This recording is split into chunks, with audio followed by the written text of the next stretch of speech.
Hi guys, welcome back to the channel. My name's Christine. This week I'm going to do something a little bit different.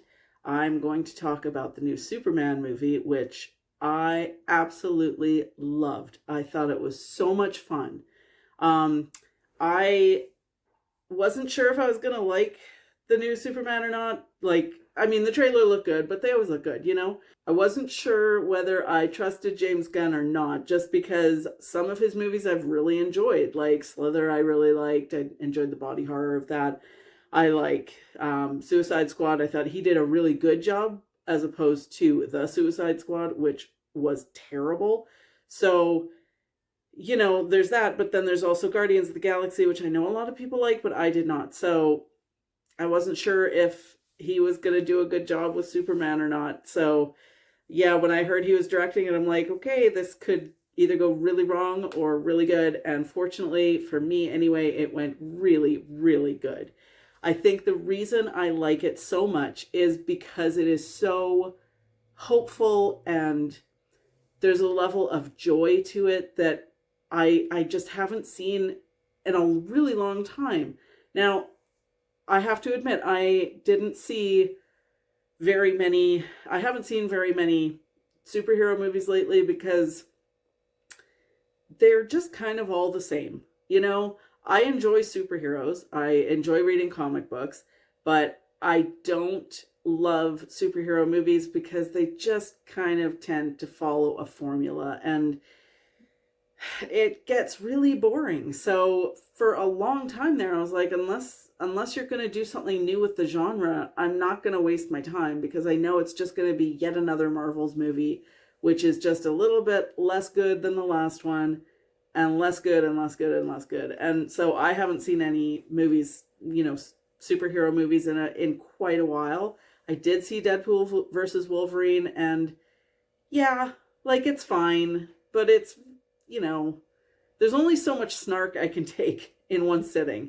And it was like, yeah, all right, this got old pretty fast.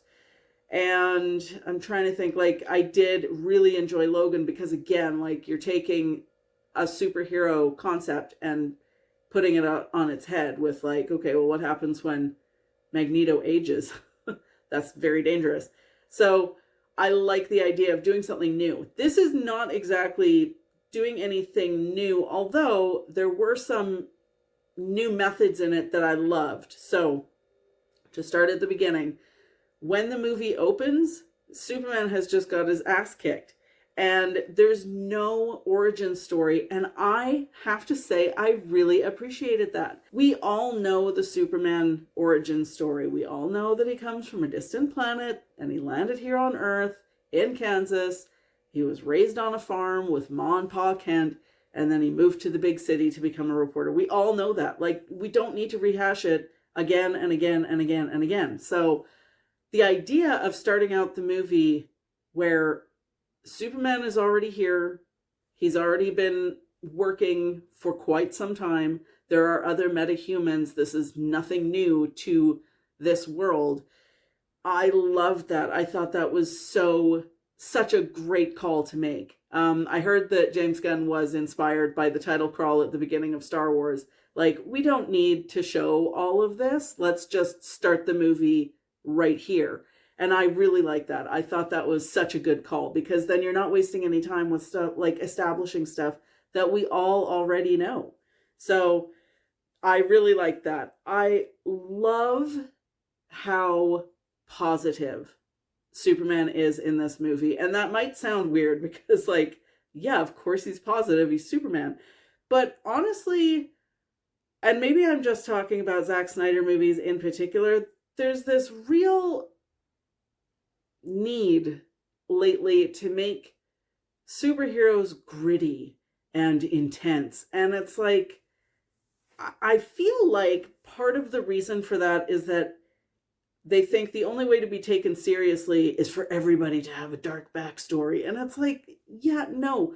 This one, it's just so positive and fun and like it doesn't feel embarrassed of its source material. It celebrates its source material. It's got a real Silver Age of comics feel. You've got like robots who work in the Fortress of Solitude. I love that. Or like, people don't recognize him because he's got hypnotic glasses. It's so silly, but it works for the movie. It really works. I loved it.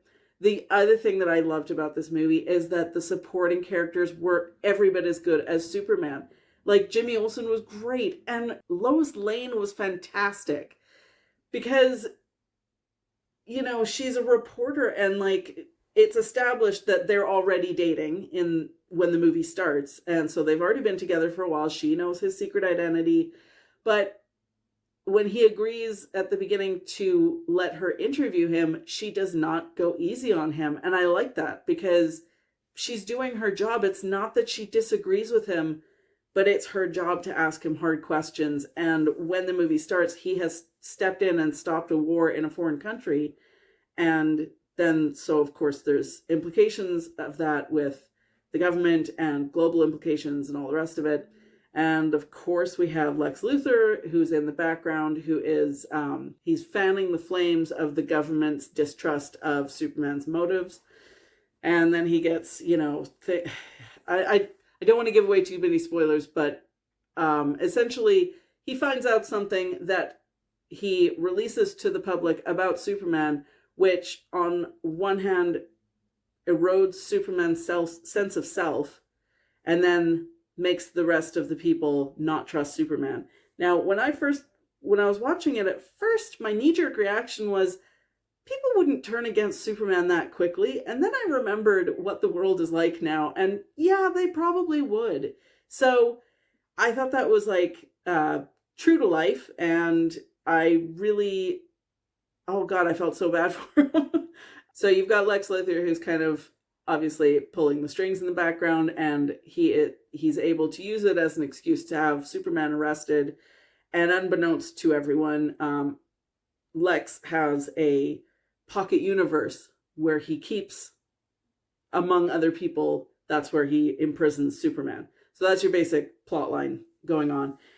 And I gotta say, Nicholas Hoult as Lex Luthor is fantastic. He was so good too. He is just filled with absolute impotent rage for the whole movie.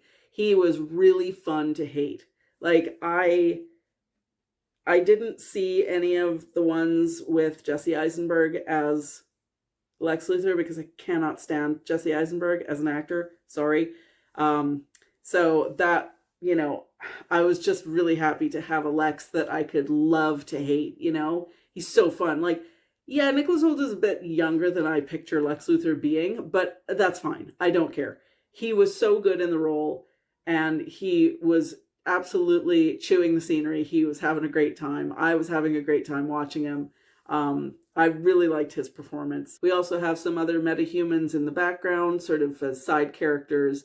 One of them being Nathan Fillion as Guy Gardner's Green Lantern, who is just the worst Green Lantern in all of the Green Lanterns, and he's so good at being a jerk in this movie. I enjoyed the Justice Gang like a lot. I thought they were really fun. Mr. Terrific was a great character. I really enjoyed seeing him. I hope he's in, future movies. I enjoyed Hawk Girl and Metamorpho as well. I really had a good time with this movie. I think one of the reasons this one really worked for me is because it was so character driven. I know a lot of people have said that it's kind of overstuffed, like there's too much going on. I don't really agree with that. I didn't find it hard to follow at all. Yeah, there's a lot going on. There's a lot of characters, but James Gunn has a tendency to stuff his movies with a lot of characters. So I wasn't unprepared for that. I really enjoyed it. Like, I thought the central message of the movie of being kind to others is what a Superman movie should be. There's a whole thing about kindness being punk rock, which makes me think of this meme that I posted on Facebook like last year sometime. And I love that sentiment. I really do. I thought it was such a positive movie. I thought the characters in it are so well-rounded. Every single one of them is a well-rounded character. Nobody felt like superfluous to the story, I really enjoyed everyone in it. Everyone's performances were great. the fight sequences were fun to watch. Like a lot of the time I find those kinds of things, the camera's moving so much that I just get bored, like trying to focus on what's happening, that I don't really enjoy those kinds of scenes. But this one, there's a scene where during one of the fight sequences where Superman gets blasted with some fire and then he just says, "Hey buddy, eyes up," and he takes off. I got chills watching that. Like, I got chills. It was so good. I had the biggest, dopiest grin on my face watching everything. I loved it. I loved the characters, or the actors who played Ma and Pa Kent. They didn't have a very big role in this movie. I hope they have more of a role next time because they were great. And I think their scenes were really such a central core to who this Superman is. I'm not going to deny that the ending of this movie actually made me cry. I loved it. It was, like I said, it was so fun. There was none of this angsty, grit and whatever. It was bright. It was colorful. It was fun to watch. David Cornsweet as Superman was so good. He's the perfect person to play him. I had only ever seen him in Pearl. That's the only other movie I've seen him in. And he was, a very different kind of movie. And he was great in that one. So when I watched it with my brother and he was like, he's playing the next Superman, I was like, really? And yeah, like he was so good. I loved him in this movie. I had, like I said, I had the biggest, dopiest grin on my face the whole time. It made me enjoy superhero movies again because it was fun. No more angst, no more grit. I don't care about that. That's fine for Batman. That's not what I want for Superman. I want bright primary colors. I want clear bad guys. I want someone who is doing things because he is good. Even in his fight scenes, he prioritizes people over punches. And I love that. I loved that. Everything about this. It was just so good. Another thing that I really love and really appreciate about this movie is that it is self-contained. There is none of this DCU world building. There's like, you can see this and you don't need to have seen anything else to understand what's going on here. I am so tired of movies feeling like homework. So this was 2 hours long. It was perfect. It was a nice length. It was self-contained. It didn't require you to have seen anything else as homework beforehand. So I really appreciate that, especially these days where it feels like everything is, well, you have to have read this comic book and you have to have seen this series and you have to have seen these 3 other movies to understand who these characters are. No, I'm not doing that. So I love that this was on its own, self-contained, perfect. Unfortunately, I live in a town where movies only play for 1 week, so I only got to see it once. I can't wait for it to come out on streaming. I will definitely be watching it again and probably again and again and again. I loved it. I hope you guys enjoyed it too. Let me know if you've seen it, what you thought of it down in the comments. It's definitely the best time that I have had at the movies in a really, really long time, and I can't wait to see it again. All right, that's it for me this week. See you next time.